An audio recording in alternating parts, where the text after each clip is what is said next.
እየረዳ እንደሆነ ላይቭ ላይ ገብቶ ተናገረ። እየረዳ እንደሆነ በፍርድ ቤት በየወሩ በኩራት ማለት ነው በየወሩ ለልጄ 10 ሺህ ብር ይሄን ማለት ተደጋገመ ላይ ተናገረ። ዲቦራ እድል እየሰጠሽው እኮ አይደለም እሱ እንዲናገር እኔ ነኝ ጥፋተኛ ማለት 35 ሺህ ሲል ነጥቡን ይዤ በተራሽ ጠይቅሻለሁ በኋላ 35 ሺህ በኋላ ታስረጃለሽ።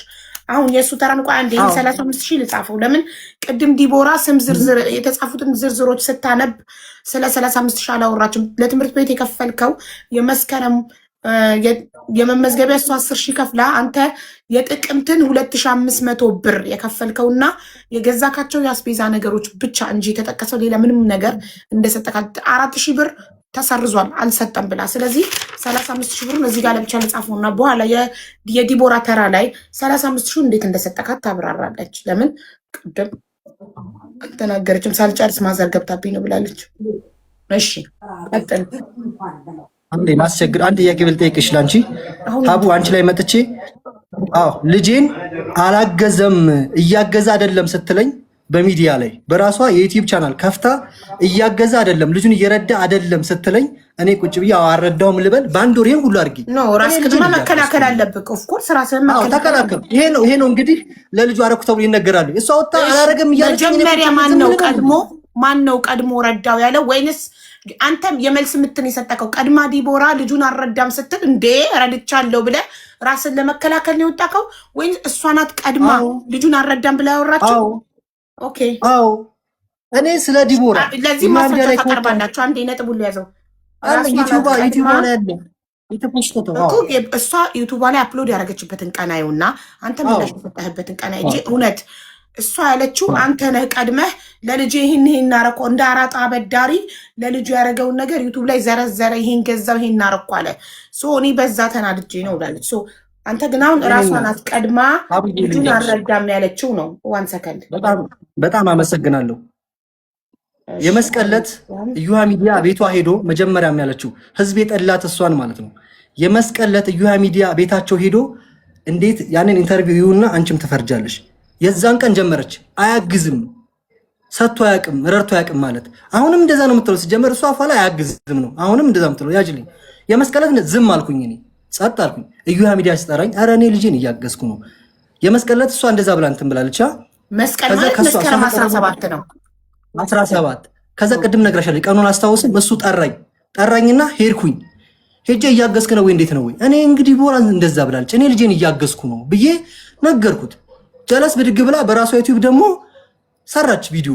ምን ብላ እንዲህ ያደርገኛል ያስፈራረኛል እገልሻለኛል ልጄን አያግዝም አይረዳም በአንድ ወር ውስጥ ይሄን እያደረኩ ነው ስትለኝ ዝም ልበል? እንዲያውንም ጸጥ ብዬ መቀመጥ ዩሃ ሚዲያ ስለተናገርኩ ያንን ስትሰራ እናቴቱን ለ4 ወር ቪዲዮ አልሰራሁባትም። ያንን ቪዲዮ ሰርታ እኔ ዝም ነው ያልኩት። ኦዲየንስ ራሱ ለበለባት በቃ ኮሜንት ላይ ለበለባት። እኔ ምንም ምን ያልኩት ጸጥ ነው ያልኩት። ለ4 ወር ቪዲዮ አልሰራሁም። ሁለተኛ ቪዲዮ ስለ ዲቦራ መቼ አነሳብኝ? እንቁርቲ ቪዲዮ ስትሰራብኝ መልስ ሰጥ። ሁለተኛ መልስ ሰጥ። እንቁርቲ ቪዲዮ ሰራችብኝ ዲቦራ እንዲያርገራ መልስ ሰጠው። ዲቦራ መጀመሪያ ከሰሰችኝ መልስ ሰጠው። ሁለተኛም እንደዚህ ያደረገ ነው አለችኝ መልስ ሰጠው። አንተ አልተረዳም እየተባልኩ አልረዳውም። ገንዘቤን እያወጣው ንብረቴን እንትን እያልኩኝ እየሰጠሁት እያካፈልኩት አልረዳውም የሚባል ነገር የለም መኖሩም የለበትም። ስለዚህ ከረዳውኝ የአቅሙን እየረዳ ነው የሚባለው እንጂ አልረዳም ተብሎ ስከሰስ ዝም ብዬ መቀመጥ የለብኝም። እያገዝኩ ነው ያልኩት መልስ ነው።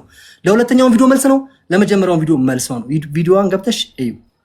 ስለዚህ አንተ 2 ቪዲዮ ነው የሰራከው። አንደኛ ዲቦራ ልጁን አልረዳም ስትል ኦፍኮርስ እየረዳህ እስከሆነ ድረስ ራስን ለመከላከል ለህዝቡ ወጥተህ እውነታውን መናገር አለብህ። ሁለተኛ ማናት ልዕልቲ ለእሷ ግዛ ቪዲዮ አንተ ላይ ስትሰራብህና ለዛ ምላሽ ለመስጠት 2 ቪዲዮ ሁለቱንም ራስን ለመከላከል ለህዝቡ ምላሽ ለመስጠት ነው። ሁለቱም ቪዲዮዎች የሰራውበት ነው የሰራሁት። እሷ ምን አለች? ወጥቶ ያረኩኝ ይላል እያለች ነው። ከመጀመሪያው ከጥቅምት 17 ጀምራ ነው አልረዳም የምትለው። ከዛ እዩ ያቀረበኝ እኔ ረድቻለሁ አልኩ። ዝም አልኩኝ። 4 ወር ዝም ካልኩ በኋላ በስንተኛ ወር ነው መልስ የሰጠሁት?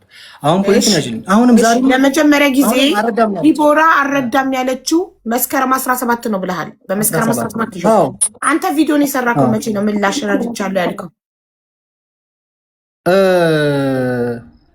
ከ4 ወር በኋላ ይመስለኛል። ቪዲዮ የሰራሁት ልጄን አገዝኩኝ ብዬ አልኩት። እንደዛ ምንም እግዚአብሔርን ተውኳት፣ ንቄ ተውኳት። በቃ በዛም መጣ። እኔ ስለሷ አላነሳም። እናቴ ነው አይደለም እሷ መስከረም 17 ነው እዮሃ ሚዲያ ላይ ቀርባ ነው አይደል አልረዳም ያለችው አለችኝ።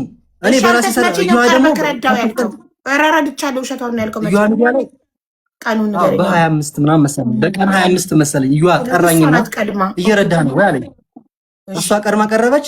ከዛ እኔ ቀረብኩኝና እየረዳህ ነው? አዎ ልጄን እያገዝኩ ነው፣ የቤት ኪራይ እየከፈልኩ ነው፣ ማድረግ ያለብኝ እያረኩ ነው ብዬ ተናገርኩ። ያረኳትን አንድ ሳንቲም እናቴ ትሙት 20 ሺህ ህዝብ አለ ከማወራው ነገር ነጥብ ውሸት ካለ እግዚአብሔር ይፋረደኝ። አንደበቴ በፊታችሁ ይዝጋው። በቃ እኔ በናቴ ድርድር ምንም ነገር ያደረኩት ነገር የተናገርኩት እውነት ነው፣ ሀቅ ነው የምናገረው ስትል እዮሃ ሚዲያ ላይ ስል በራሷ ዩቲዩብ ቻናል ከፈተች። ስላለሷ አላወራው። እኔ ሌላ ነገር ነው የምሰራው። ሌላ ሪያክሽን ቪዲዮ እየሰራው ነበር። የተለያዩ ኮንተንቶች እያመጣሁኝ ሪያክት እያደረኩ አይታይም። 100-700 ነው የሚታይ። ዩቲዩብ ገንዘብ አይሰራም። ትቻት ነበረ። ከዛ ከ4 ወር ምናምን በኋላ እንቁርቲ ብላ ክስ ምናምን ስትል ልጁን አንቆ ገደለው። ልጁን ቪዲዮን ብታየው አለመመለሳችም። ልጁን አንቆ ሊገለው ልጁን እያለች ነው እንቁርቲ የምሰራብኝ በእኔ ላይ ቪዲዮ። ስለዚህ እኔ ልጅን አልገልም፣ እያገዝኩ ነው። ለዲቦራ እንቅፋት አልሆንኳትም። ለዲቦራ ዩቲዩብ ከፍቼ ያስተዋወቅኩት ቪዲዮ አለ። አሁን ዲቦን ሰብስክራይብ አድርጓት፣ ትቀየር፣ ትለወጥ።